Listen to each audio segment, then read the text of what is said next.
What is the Titan Xenomorph in the video game Aliens Dark Descent? It's a new variation of the Xenomorph, unlike any other. This appeared on the moon called Lethe during the year 2198. The colonial marines were able to penetrate the underground city, which is where the creature was hiding. During the story, we would learn of an ancient alien race that was discovered on Lethe. They were simply called the Ancient Citizens.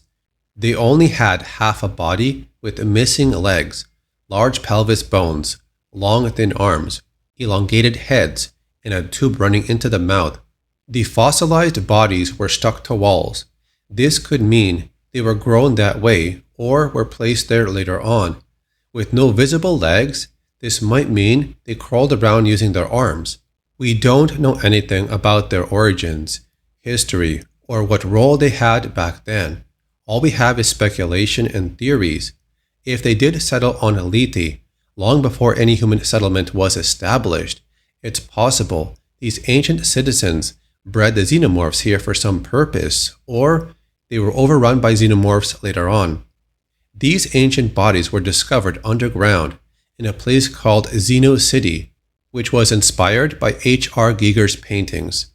Xeno City was discovered by miners and was researched by Marlow. He then became obsessed with everything about it. The history of Xeno City and its inhabitants remains a mystery to this day. A synthetic of Marlow would say this about Xeno City.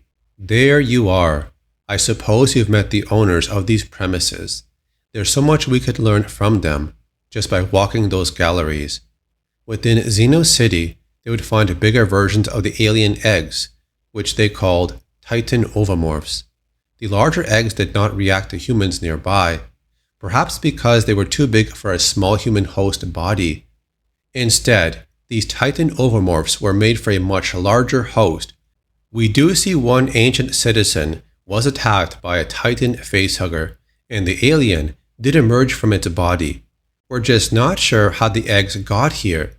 Were they bred by the ancient citizens, or another alien race within the city? Or were they brought here after being created? After the Titan Xenomorph was born, we don't have any idea what happened. The remaining citizens of Xeno City were possibly eliminated by this creature. The ancient citizens were massive in size. Even with only half a body, they would tower over humans.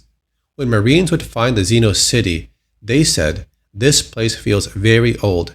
Even the air feels strange. Humanity was never meant to be here. We're not wanted." They found the human body of the scientist Marlow, who fell prey to a facehugger, but he left behind many versions of him in synthetic form to continue his work.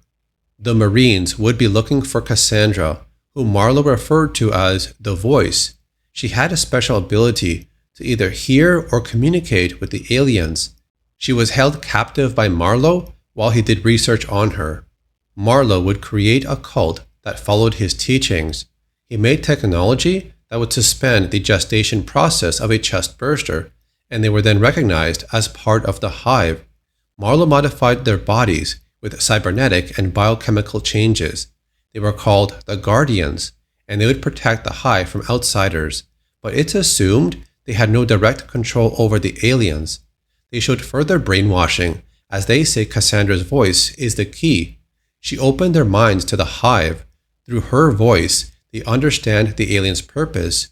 By her teachings, they reach a new stage of evolution. When the Marines would come across those large bodies of the ancient citizens, they would say, "So, this used to live in that city?" Probably. See its chest? This was a host for one of those creatures.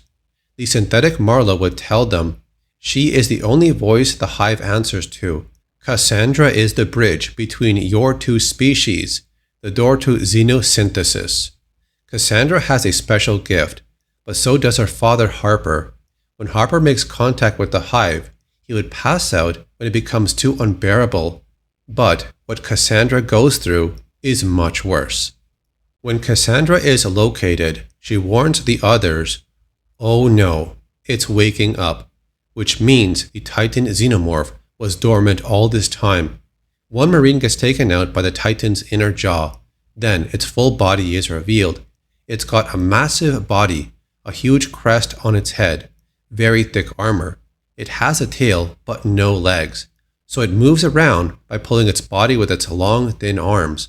While it's very hard to see because of the dark lighting, the Titan does have a similar inner skull in the shape of the ancient citizen, which was its host. It also carries the same physical trait from the host, where it has no legs. When the creature chases down Hayes and Cassandra near the end of a hall, it's got them cornered, but Harper would reach out and in some way use his ability to immobilize the creature for a short time, giving the women time to get out and escape, but this would cost Harper his life. The survivors would escape in a dropship right before the nukes land on the site and make it back to the main ship. It's assumed the Titan Xenomorph was destroyed. Harper and Cassandra had some type of psychic connection to the Hive and the aliens down there. It's not the first time characters with these abilities were in a story, sometimes even referred to as empaths. These people would have some type of empathic link to the Hive. The story of Alien Sea of Sorrows already explored this new idea. The Titan Xenomorph was dormant for a very long time. It took some physical traits from the host, which was the ancient citizen, but also had a very different lower jaw and was much larger than a queen alien. So that covers the information about the Titan Xenomorph in the video game Aliens Dark Descent. Thanks for watching, leave a like on the video, and I'll see you on the next one.